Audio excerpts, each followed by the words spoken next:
Hi everyone, I hope आप सब बहुत अच्छे होंगे। तो आज हम इस वीडियो में पीपल प्लीजर्स के बारे में बात करेंगे। People who are too friendly to people. Life में क्या होता है ना, बहुत बार unknowingly we try to impress people. हर किसी की नज़रों में अच्छा बनना है, काइंड बनना है, किसी को हर्ट नहीं करना है, चाहे उसके बदले में हम खुद को हर्ट कर ले, खुद को नुकसान पहुंचा ले। पर नुकसान पहुंचाना in the sense of mentally burden, या जो हमारी मेंटल हेल्थ को अफेक्ट करता है, उन चीज़ों के बारे में बात कर रही है। तो पर हम ज़रूरी क्या है हमारे लिए कि हम दूसरों को इम्प्रेस करें, दूसरों की नज़रों में हमेशा परफेक्ट रहे, हमेशा कभी गलत साबित ना हो, कभी कोई रॉन्ग इमेज ना बने। एग्ज़ाम्पल देके समझाऊँ तो, have you ever been a situation जहाँ पर आपको कोई काम दिया गया, although you wanted to say no, but you end up with saying yes, sign of people pleasing. आप खुद को हर्ट कर लेते हो, आपकी खुद की मेंटल हेल्थ इफ़ेक्ट होती है, बट आप इस चीज़ को रिकॉग्नाइज नहीं कर पाते। और मतलब बहुत सारे केस में तो पता ही नहीं होता कि हम पीपल प्लीज़र हैं। We are being so too kind to people, और वो बाकी जो लोग हैं वो इस चीज़ का फ़ायदा उठा रहे हैं। Although in some of cases शायद वो नोइंगली आपका फ़ायदा उठा रहे हैं, और इन सम ऑफ केसेस बस ये एक ह्यूमन नेचर है कि कोई चीज़ का जब एक्सेस मिल रहा है तो लोग उस चीज़ का एक्सेस लेंगे, ईजीली लेंगे और लिमिटलेसली लेंगे, राइट। तो हम उनको भी रॉन्ग नहीं कह सकते। अगर आप भी उनकी जगह होंगे तो अगर कॉन्शियसली आप इतने कॉन्शियसली नहीं सोचते, आप इतने माइंडफुल नहीं हैं, तो ऑटोमेटिकली आपका भी सेम बिहेवियर होगा। तो हम उन लोगों को पॉइंट आउट करने की जगह हमें खुद पे पहले क्वेश्चन करना होगा कि is that really good for you, या फिर आप इसे फोर्सफुली कर रहे हैं, या लोगों के लिए कर रहे हैं, उनको इम्प्रेस करने के लिए कर रहे हैं। आप उनकी नज़रों में हमेशा अच्छे बने रहें, कभी आपके बीच में कोई कॉन्फ्लिक्ट ना हो, और या आप उनके ग्रुप से ना हटे, वो आपसे डिस्टेंस मेंटेन ना कर ले, और ऐसे हज़ार चीज़ों की वजह से कर रहे हो। देखो, kindness should be your choice. ये कभी भी फोर्सफुली नहीं होना चाहिए, ये कभी डर की वजह से नहीं होना चाहिए, ये कभी लोगों की जजमेंट की वजह से नहीं होना चाहिए, ये आपकी चॉइस होनी चाहिए। और रही बात जब आप काइंड होते हैं और लोग उसका फ़ायदा उठाते हैं, तो वहाँ पर भी आपको लिमिट्स सेट करनी पड़ेंगी, आपको अपने लिए बाउंड्रीज़ बनानी पड़ेगी, सेल्फ बाउंड्रीज जिसे हम कहते हैं। आपको डिफ्रेंशिएट करना पड़ेगा कि क्या काइंडनेस है और क्या डिसरिस्पेक्ट है। जब लोगों को ऐसे लोग मिल जाते हैं हु आर पीपल प्लीज़र, या बहुत ज़्यादा फ्रेंडली हैं, हमेशा हाँ हाँ आप उनको कोई काम दे दो, या वो अपने काम भी आपसे करवा रहे हैं, बेसिकली आपको यूज़ कर रहे हैं। सो ये बहुत ज़रूरी हो जाता है इन सच केसेस कि आप अपने लिए एक सेल्फ बाउंड्री डिसाइड करें और अपने आप को प्रायोरिटाइज़ करें। अगर आपके पास ऑलरेडी एक काम है तो उसको छोड़कर आप सामने वाले का काम कैसे कर सकते हैं? उसके लिए एक बाउंड्री बनाइए। ये आप अपने आप को डिसरिस्पेक्ट कर रहे हैं।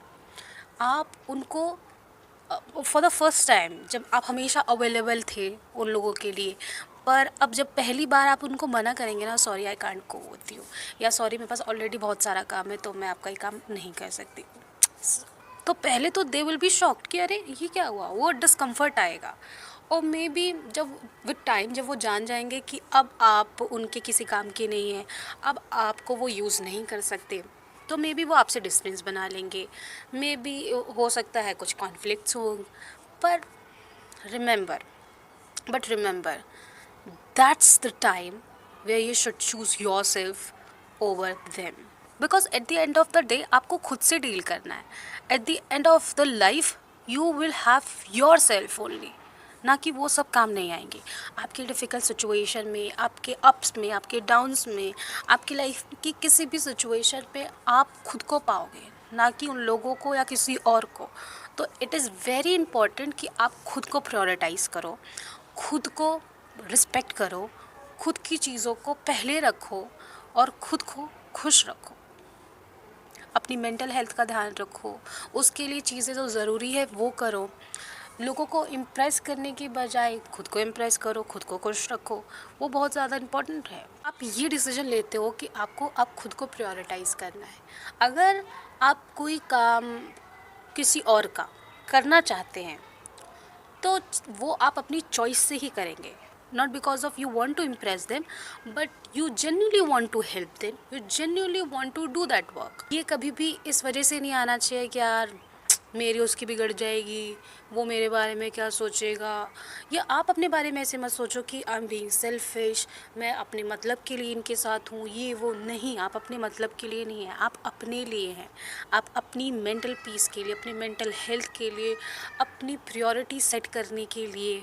I've heard somewhere, and it is related to self boundaries, that if you say no to people, it means you are saying yes to yourself. That is so deep, right? तो ये चीज़ life में ज़रूर apply करो, अपनी boundary set करो। और ये कभी मत समझना कि आप जब खुद को प्रायोरिटी रखते हैं, जब अपनी खुद को चुनते हैं किसी और से पहले, तो आप सेल्फिश हो रहे हैं।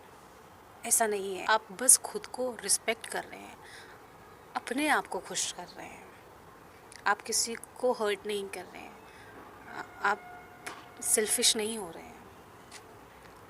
और सेल्फिश के भी बहुत सारे डेफिनेशंस हो सकते हैं, राइट? पॉजिटिव वे में, नेगेटिव वे में, इट डिपेंड्स कि आपका डेफिनेशन और क्या है सेल्फिशनेस का। Many of us don't know this कि हम एक पीपल प्लीज़र है। अच्छा, पीपल प्लीज़र की साइंस पता है क्या है? पहला कि हम हमेशा दूसरों के बारे में सोचते हैं कि दूसरे हमारे बारे में क्या सोचेंगे। They always think about others, they always want to make them happy. उनको जो उनकी इमेज बनी है उसको ही मेंटेन करना होता है, चाहे उसको मेंटेन करने के लिए उनको वो सारे एक्शंस लेने पड़े जो वो लेके खुश नहीं है, जिनसे उनकी मेंटल पीस अफेक्ट होती है, जिनसे उनके गोल्स अलाइन नहीं होते, जिनसे उनकी प्रायोरिटीज़ मैच नहीं होती है, वो सारे एक्शंस लेते हैं। मतलब इसको अनडायरेक्टली या डायरेक्टली भी बोल सकते हैं, इनकी लाइफ का जो कंट्रोल होता है ना, वो इनके हाथ में नहीं होता, बाकियों के हाथ में होता है, क्योंकि वो उनके हिसाब से चलते हैं। फॉर एग्जांपल, अगर मैं एक पीपल प्लीज़र हूँ तो मुझे क्या अच्छा लगता है, मुझे क्या करना है, मेरे गोल्स किस चीज़ से अलाइन होते हैं, इनको एनालाइज करते हुए एक्शन नहीं लूँगी मैं एक्शन लूँगी कि आपको क्या अच्छा लगता है। अगर मैं ये काम कर रही हूँ, आप खुश हो जाएंगे, आप इम्प्रेस हो जाएंगे, और कहीं मेरी जो इमेज बनी पड़ी है वो तो नहीं टूट जाएगी। तो ये सारे फियर्स, ये सारे जजमेंट्स के फियर, और ये सारी इमेज बनाने का जो मेंटेन करने का एक डर बोल लो या ओवर थिंकिंग बोल लो, आई डोंट नो कि इसे क्या कहा जाएगा, पर ये सारी चीज़ें कंट्रोल करती है। तो देखो, इसके बहुत सारे नुकसान हैं। जब आप बहुत ज़्यादा किसी के साथ फ्रेंडली हो जाते हो, हमेशा हाँ हाँ हाँ, तो आप खुद को लूज़ कर देते हो, अपनी आइडेंटिटी को लूज़ कर देते हो। आप ट्रूली क्या हो, आपका आपका ट्रू पोटेंशियल क्या है, आप कभी उस चीज़ को आइडेंटिफाई नहीं कर पाते और कभी अपने फैसले नहीं ले पाते। आपकी लाइफ आप कभी कंट्रोल ही नहीं कर पाते। और फन फैक्ट, ये बात आपको पता ही नहीं होती।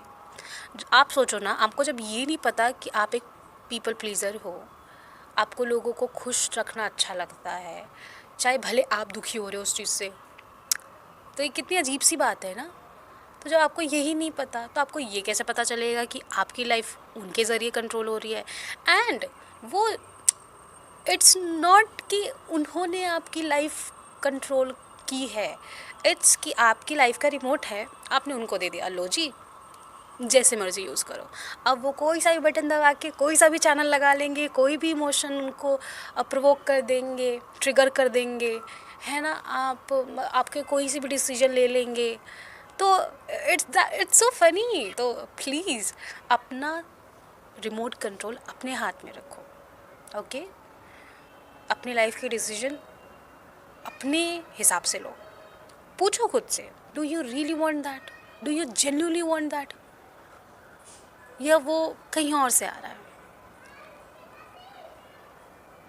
आपने कुछ डिसाइड किया है, क्या सच में आप वो करना चाहते हैं? देखो, लाइफ बड़ी अनसर्टेन है। अगर आपने अपने फैसले खुद नहीं लिए तो कोई और ले लेगा। अगर आपने खुद को अपनी प्रायोरिटी नहीं बनाई तो कोई और भी नहीं बनाएगा। अगर आपने खुद पे विश्वास नहीं किया, आपने अपनी कैपेबिलिटीज़ को नहीं देखा, अपने असली पोटेंशियल को नहीं जाना, तो वो वेस्ट हो जाएगी। तो इसलिए बहुत इम्पोर्टेंट है कि पहला स्टेप। अच्छा वेट, हमने बहुत सारी प्रॉब्लम्स की बात करी, कॉन्सिक्वेंसेस की बात कर ली, पर हमने सॉल्यूशन की बात नहीं करी, राइट? तो थोड़ा सा सॉल्यूशन की बात कर लेते। तो पहला, आपको माइंडफुल होना पड़ेगा। माइंडफुल किस चीज़ के लिए? अपने बिहेवियर के लिए। जो आप चीज़ें कर रहे हैं, खुद को सबसे पहले माइंडफुल होना है। दूसरी चीज़, खुद को समझना है। जो भी आपके एक्शंस है, जो भी आपके डिसीजंस है, जो भी आपकी चॉइसेस है, वो आपकी है या वो दूसरों के द्वारा ली गई हुई है। मतलब वो लोग चैनल कर रहे हैं आपकी लाइफ को। तो इस चीज़ को आइडेंटिफाई करना बहुत ज़रूरी है। और once you did that, third हमारा स्टेप होता है कि अब हम इस चीज़ को बदलें अपने एक्शन से। अब हमें दूसरों की खुशी के लिए नए एक्शंस लेने हैं। फॉर एग्ज़ाम्पल कि अब तक आप हर चीज़ को, आपके स्कूल, कॉलेज, ऑफिस जहाँ भी है, आपको कोई टास्क मिलता था, आप हाँ कर देते थे। आपको कहीं जाना है, और दो आपको अपना खुद का काम है, बहुत इंपॉर्टेंट काम है, फिर भी आप उनके काम के लिए उनके साथ जा रहे हो, आप हाँ कर देते थे। आपका मन नहीं है कि कहीं जाने का, कोई मान लो कोई फ्रेंड्स पार्टी है, फैमिली फंक्शन है, व्हाटएवर, नहीं जाना, पर दूसरों की खुशी के लिए, उनको हर्ट ना हो या जो भी चीज़ है, जो भी रीज़न है, बेसिकली उनको खुश करने के लिए आप वो काम कर रहे हैं। तो ये सारी हैबिट्स को, और ये तो सिर्फ एग्जांपल्स दिए 3-4, हज़ार लोगों की हज़ार प्रॉब्लम्स होंगी, हज़ार रीजंस होंगे, राइट? तो अपने अपने जो भी रीजंस है, फर्स्ट उसको आइडेंटिफाई करो कि ये जो मेरे एक्शंस होते हैं ना, ये मेरे नहीं होते। ये जो मेरे डिसीजंस होते हैं, ये मेरे नहीं होते, ये मेरी चॉइस नहीं है, ये मुझे नहीं पसंद है, ये लोगों के द्वारा लेता हूँ या लेती हूँ, व्हाटएवर। तो अब इस चीज़ को चेंज करना पड़ेगा। अब इस चीज़ को चेंज कैसे करेंगे? जब तक आप अपने आप को, इसलिए मैंने फर्स्ट पॉइंट को समझना बहुत ज़रूरी है। जब तक आप खुद को समझते नहीं हैं, तो आप कैसे डिसाइड करेंगे कि आप सच में क्या चाहते हैं, और क्या आपकी बाकी चीज़ों, और क्या जो आप चीज़ें कर रहे हैं वो बाकियों की चॉइस है, ना कि आपकी। तो और अगर ये चीज़ नहीं होगी, तो फिर वो जो आपकी लाइफ उनके द्वारा कंट्रोल हो रही है, वो होती रहेगी। तो ये सारी चीज़ें आपको फॉलो करनी है। देन आपको अपने लिए बाउंड्रीज सेट करनी है, और एक चीज़ को अपने दिमाग से निकाल देना है कि आप सेल्फिश हो रहे हैं। नहीं, आप खुद को रिस्पेक्ट कर रहे हैं। दैट इज़ सेल्फ रिस्पेक्ट, ना कि सेल्फिशनेस, राइट? और अगर आप चाहते हैं कि एक वीडियो सेल्फ बाउंड्रीज़ के ऊपर आए कि कैसे सेल्फ बाउंड्रीज़ को सेट किया जा सकता है, तो आप मुझे कमेंट्स में बता सकते हैं। नेक्स्ट वीडियो में हम इसी पे बात करेंगे। Thank you so much for watching this video. See in the next one. Till then, Radhe Radhe.